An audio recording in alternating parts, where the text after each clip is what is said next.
Hello and rise up. I'm Coy Wire with your daily 10 minutes of news from around the world right here on CNN 10. Happy Friday Eve. Random Thought Thursday for you. What does the T in T-shirt stand for? I do not know the answer to this one. Let a brother know. All right, your 10 minutes of news starts now. We start with a pair of tangential stories having a big impact on a bunch of back-to-schoolers. In Philadelphia, major cuts to the city's mass transit system are making commutes more difficult for students who rely on public transportation to get to school. The city's transit authority, known as SEPTA, has been forced to cut more than 20% of its bus and rail routes due to budget shortfalls. And the effects took place just one day before the city's largest school district went back to school. Our affiliate there says this has left more than 50,000 students who rely on the service dealing with larger crowds, longer waits, and fewer options. As pressure grows on the state lawmakers there to reach a solution, it appears the situation could get even worse. Even more cuts and higher fares are set to take effect next week. And in Iowa, a years-long teacher shortage is continuing to put the strain on educators as the Hawkeye state goes back to school. The Iowa Department of Education says more than 660 full-time teaching positions remain unfilled, and teachers are feeling the impact. It's obviously really difficult to have a shortage because that just means that teachers who are already working really hard and trying to do everything they can for their students have to fill in those gaps. The Iowa Department of Education says special education, science, English language arts, and mathematics are the subjects with the most vacancies. They also say the shortage has actually improved in recent years, down from more than 900 2 years ago. But educators worry this shortage could have an impact on the next generation of teachers.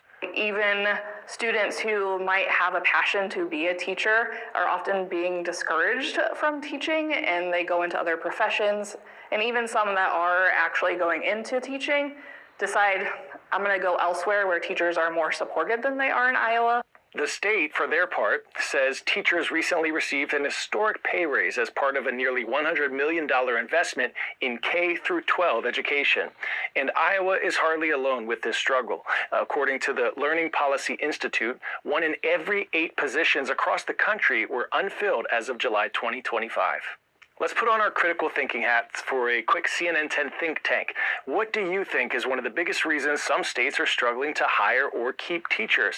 Unmanageable workloads, lack of freedom creating lesson plans, insufficient resources for their classroom? Or if other, what do you think it might be and why? Press pause, discuss with your friends and fam, and see what you come up with. Our next story is space news, and it reminds me of our quote of the day from arguably the greatest NBA player of all time, Michael Jordan, who once said, "I've missed more than 9,000 shots in my career. I've lost almost 300 games. 26 times I've been trusted to take the game-winning shot and missed. I've failed over and over and over again in my life, and that is why I succeed." After 3 straight test flights that failed to get the Starship spacecraft to a safe landing, SpaceX appears to have finally figured out how to get this version of the vehicle back through the Earth's atmosphere intact and without losing contact. The company says they overcame every major obstacle in this 10th test flight of various spacecrafts, and that the 2 reusable parts splashed down on opposite sides of the world. They were able to successfully deploy dummy satellites as well, and even relight a booster in orbit. This new scaled-up version of the spacecraft is the most powerful rocket ever constructed and could one day take humans to Mars. Previous attempts had either blown up in mere minutes into the flight or spun out of control. If at first you don't succeed, dust yourself off and fly again. Pop quiz hot shot. Salvator Mundi by Leonardo da Vinci is the most expensive piece of art ever sold. How much did it go for? $24 million, $98 million, $220 million, or $450 million bucks? Purchased in 2005 for less than $10,000, damaged and overpainted, it sold in 2017 for $450.3 million at auction after a meticulous 6-year restoration. This next story is a big dolly. deal. A graduate student at MIT has developed a new process to restore heavily damaged oil paintings using AI. A brushstroke of genius, if you will. The modern-day Da Vinci says the process could restore damaged paintings faster and more easily than traditional methods. I'm following it now. I think you're Van Goghing to love this story. Take a look.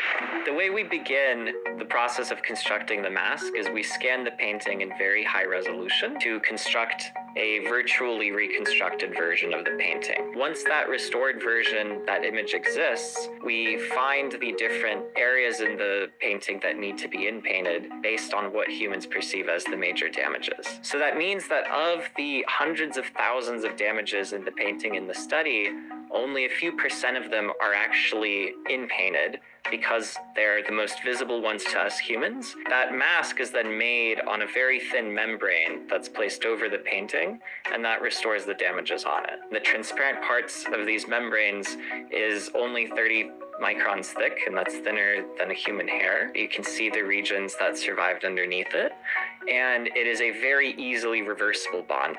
But really the intention was overall to try and get more damaged paintings out from storage and into public view, because there are many paintings that are damaged that I would love to see, and it's a real shame that there just aren't the resources necessary to restore them for us as viewers to go enjoy them.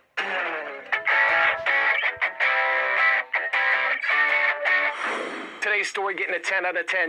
Your barrio is dead.